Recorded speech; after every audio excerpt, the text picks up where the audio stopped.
بسم اللہ الرحمن الرحیم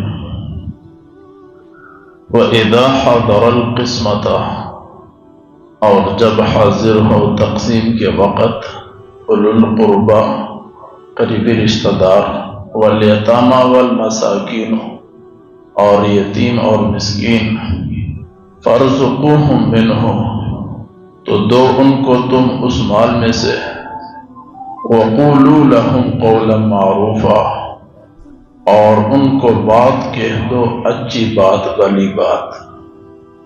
یہ سورۃ النساء کا آیت نمبر 8 ہے۔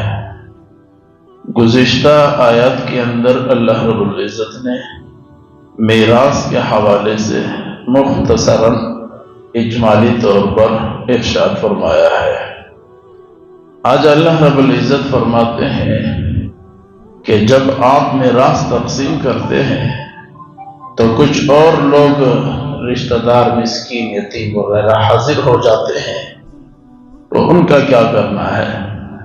یعنی آدمی مر گیا، اس کے پیچھے مال رہ گیا، اب وہ رسا میں وہ مال تقسیم ہو رہا ہے تو کچھ ایسے لوگ بھی وہاں پر آ جاتے ہیں جو وارث نہیں ہوتے ہیں لیکن وہ غریب ہوتے ہیں، مسکین ہوتے ہیں، یتیم ہوتے ہیں، رشتہ دار ہوتے ہیں۔ ان کا کیا کرنا ہے؟ آج کی آیت میں ان کے متعلق اللہ رب العزت نے احکام نازل فرمائے ہیں۔ یاد رکھیے میں نے کل کے درس میں کچھ وضاحت کر دی تھی، آج پھر اسی آیت کے تحت میں پھر کر رہا ہوں۔ آدمی مر جائے، اس کے پیچھے جو مال رہ جائے اس کو ترکہ کہا جاتا ہے، چھوڑا ہوا مال یا میراث کا مال کہا جاتا ہے۔ اس میں سب سے پہلے آدمی کا کفن دفن کا ہم انتظام کریں گے، یہ شریعت کا حکم بھی ہے اور اسلام میں ضروری بھی ہے۔ صرف کفن دفن، اوپر کچھ نہیں، یہ بات اچھی طریقے سے یاد رکھیں گے۔ کفن دفن سے مراد یہ ہے کہ آدمی کے لیے 2-4 گز کا کپڑا ہو اور اس کے نہانے کا جو خرچہ ہو اور اس کے قبر کا جو خرچہ ہو، بس یہ اس کے میت کے مال میں سے بغیر کسی اجازت کے ہم کریں گے اور یہ شریعت کا حکم ہے۔ اور اس کے اوپر جو کچھ ہم کریں گے وہ رسا کی اجازت سے ہوگا۔ وہ رسا حاضر بھی 3 شرائط ہیں، وہ رسا حاضر ہوں گے تمام، اگر کوئی غیر حاضر ہوا تو ان کے غیر حاضری کی وجہ سے ہم یہ کام مزید نہیں کر سکیں گے۔ نمبر 2 یہ ہے کہ سارے بالغ ہوں گے، نابالغ کی اجازت کی کوئی حیثیت نہیں ہوتی۔ نمبر 3 یہ ہے کہ سارے کے سارے راضی ہوں گے۔ یہ 3 شرائط ہوں گے تو مزید ہم میت پر خرچہ کریں گے، ان کے لیے خیرات وغیرہ کا بندوبست کریں گے۔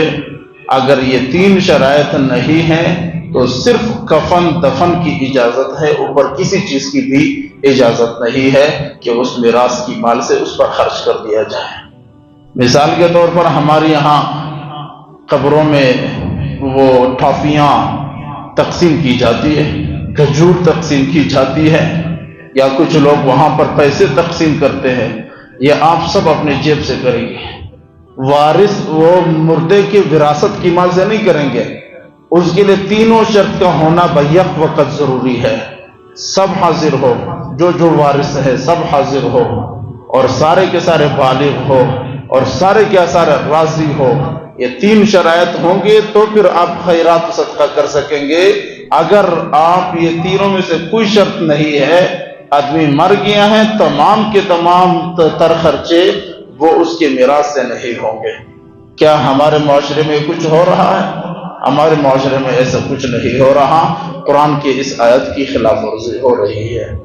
اکثر علماء نے لکھا ہے کہ یہ جو حکم ہے، یہ جو ابھی ہم پڑھنے جا رہے ہیں کہ اذا حضر القسمۃ اولو القربى والیتامی والمساکین فارزقوہم منہ، جب آپ میراث تقسیم کر رہے، کچھ یتیم مسکین غریب رشتہ دار آ گئے تو ان کو کھلا دو، یہ حکم ہے، ان کو کھلا دو۔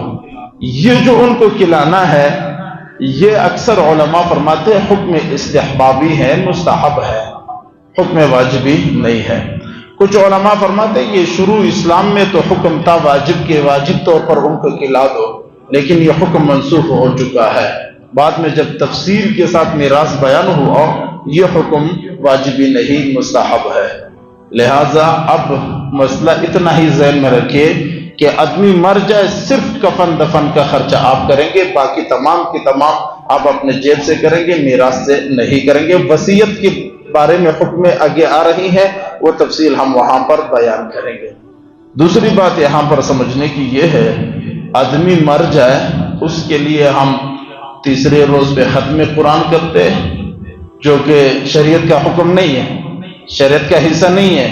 ہم نے اپنے اوپر، بنی اسرائیل نے اپنے اوپر بہت ساری چیزیں ضروری کر دی تھی، کوئی تورات میں اس کا حکم نہیں تھا، کوئی اس کے لیے آسمان کا آرڈر نہیں تھا۔ انہوں نے اپنے اوپر بہت ساری چیزیں لازمی اور ضروری ہم نے بھی کی ہے۔ یہ تیسرے دن قرآن خوانی کرنا، اس کے لیے دیگیں پکانا، مدرسے کے طلباء کو کھلانا اور ایک باقاعدہ دعاؤں کا اہتمام کرنا، یہ ہم نے اپنے اوپر ضروری اور لازمی کر دیے ہیں۔ شریعت کا کوئی اس طرح کا آرڈر اور حکم نہیں ہے۔ اب اس تیسرے روز کے ختم قرآن پر ہمارے یہاں حاجی صاحب، مردد حاجی صاحب کے پیسوں سے جناب کے اوپر گائے ذبح کر دو، جناب کے اوپر بکرے ذبح کر دو، 202 بندوں کو بلا دو اور سارے کھلا دو۔ یاد رکھیے، میراث کی مال میں سے یہ جائز نہیں ہے، قطعاً حلال مال نہیں، یہ حرام مال ہوگا، کوئی شریعت کی اس طرح کی اجازت نہیں ہے۔ اگر کسی آدمی نے، کوئی آدمی مر رہا تھا، مرنے سے پہلے اس نے کوئی 1000 لاکھ 2 لاکھ روپے اپنے جیب میں الگ سے رکھے اور وصیت کر دی کہ میرے یہ پیسے میرے لیے خیرات کیے جائے، پھر اس کا کیا حکم ہے وہ انشاءاللہ آگے ہم بیان کریں گے۔ اسی طرح ہمارے ہاں 40 روز پورے ہو جاتے ہیں، پھر جناب خیرات اور صدقات شروع ہو جاتے ہیں۔ یاد رکھیں، میراث کی مال سے نہیں کر سکیں گے اپنے طرف، ویسے یہ 40واں بھی شریعت کا حصہ نہیں۔